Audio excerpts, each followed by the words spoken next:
వివక్షతను ఎదుర్కొని వివక్షపూరితమైనటువంటి సమాజంలో జీవించి ఆ వివక్షత లేని సమాజ నిర్మాణం కోసం బాధ్యతలు అప్పగించినటువంటి చంద్రబాబు నాయుడు గారికి ముందుగా ధన్యవాదాలు తెలియజేస్తూ విచ్చేసినటువంటి మిత్రులు పెద్దలు గౌరవనీయులు ఆదిరెడ్డి అప్పారావు గారు, బీజేపీ జిల్లా శాఖ అధ్యక్షులు సోదరులు కె నాగేంద్ర గారు, అదేవిధంగా రామకృష్ణారెడ్డి గారు ఎమ్మెల్యే గారు వచ్చి దానిలో కలిసి వెళ్ళారు. 12 వల్ల సోము వీర్రాజు గారు, అన్నింటికి మించి మిత్రులు దుర్గేష్ గారు, అదేవిధంగా వేదిక మీద ఉన్నటువంటి పెద్దలందరికీ పేరు పేరు, ఎందుకంటే కొంతమంది మర్చిపోతే కరెక్ట్ కాదు కనుక అందరికి చూసిన తర్వాత ఇది దుర్భేద్యమైనటువంటి ఐక్యతగా ఉంటుందా ఉండదని ఒక అనుమానం నాకు కలుగుతూ ఉంది.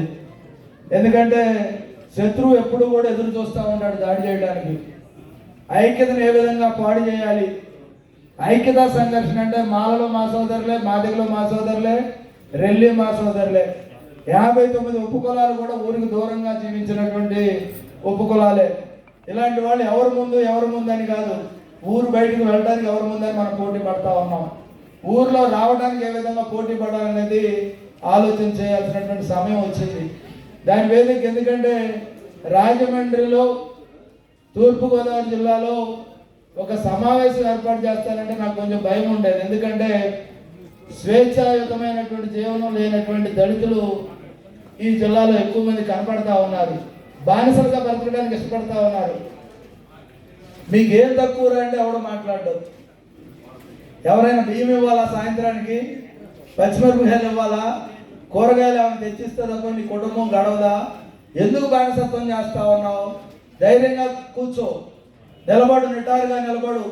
ఎవడు మనం అంచలేడు. మనం గౌరవిద్దాం, అందరినీ గౌరవిద్దాం, ఎవరిని తక్కువగా చేయం. కానీ మన తక్కువగా చేసిన మాత్రం ఎక్కువగా చూడొద్దు, వాడిని తక్కువ చేయాలి. చాలా మంది ఆశపడతా ఉంటారు ఎట్టి పరిస్థితులు. ఎందుకంటే కంచె అని ఒక సినిమా చూసా. ఆ సినిమాలో హీరోయిన్ దిగుతారు. హీరోయిన్ ఒక జమీందారు గారి కూతురు లేదా రాజు గారి కూతురు, హీరో ఒక మంగళి కొడుకు.